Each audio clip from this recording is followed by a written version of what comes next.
দর্শক, BNP chairperson Khaleda জিয়ার সবশেষ অবস্থা জানাতে রাজধানীর এভারকেয়ার হাসপাতাল থেকে যুক্ত হচ্ছেন সহকর্মী ইউসুফ ভুঁইয়া। ইউসুফ, বেগম জিয়ার শারীরিক অবস্থা সম্পর্কে কি তথ্য রয়েছে আপনার কাছে, বিস্তারিত জানাবেন।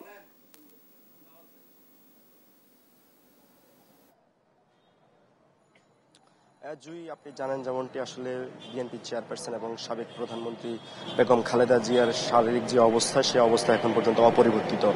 এবং সেই সঙ্গে বেগম খালেদা জিয়াকে বিদেশ নেওয়ার যে ব্যাপারটি রয়েছে, সেই ব্যাপারটি এখন পর্যন্ত সর্বশেষ যে তথ্য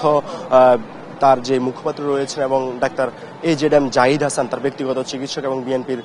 স্থায়ী কমিটির সদস্য, তিনি আজ বিকেলে আসলে জানিয়েছেন যে আসলে বেগম খালেদা জিয়াকে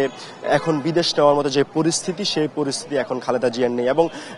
স্বাভাবিকভাবেই যদি তার শারীরিক অবস্থার উপর বিবেচনা করে আসলে তাকে বিদেশে নেওয়া হবে, যখনই তার শারীরিক অবস্থা বিদেশ নেওয়ার উপযুক্ত হবে, যেহেতু আসলে দীর্ঘ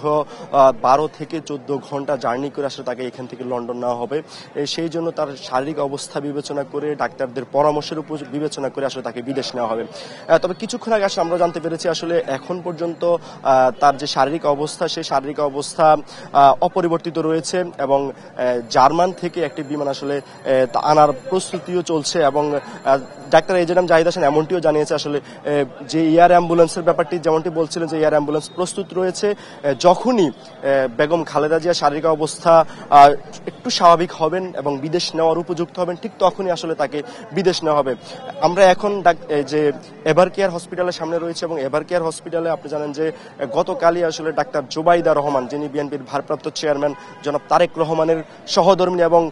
বেগম খালেদা জিয়ার পুত্রবধূ, তিনি এসেছেন বেগম খালেদা জিয়ার চিকিৎসার খোঁজ খবর নিচ্ছেন এবং ডাক্তারদের সঙ্গে তিনি সার্বক্ষণিক খোঁজ খবর নিচ্ছেন এবং পরামর্শ নিচ্ছেন যে কিভাবে আসলে বেগম খালেদা জিয়াকে দেশের বাইরে নেওয়া যায় এবং তিনি এখনো আসলে এভারকেয়ার হসপিটালের ভিতরে রয়েছেন। তবে এখন পর্যন্ত কোনো ধরনের আপডেট দেননি, যেটা ডাক্তার AJM জাহিদ হোসেন বলেছেন যে খালেদা জিয়ার শারীরিক অবস্থার উপর বিবেচনা করে আসলে তাকে দেশের বাইরে নেওয়া হবে। এ ছিল এভারকেয়ার হসপিটাল থেকে সর্বশেষ বেগম খালেদা জিয়ার পরিস্থিতি।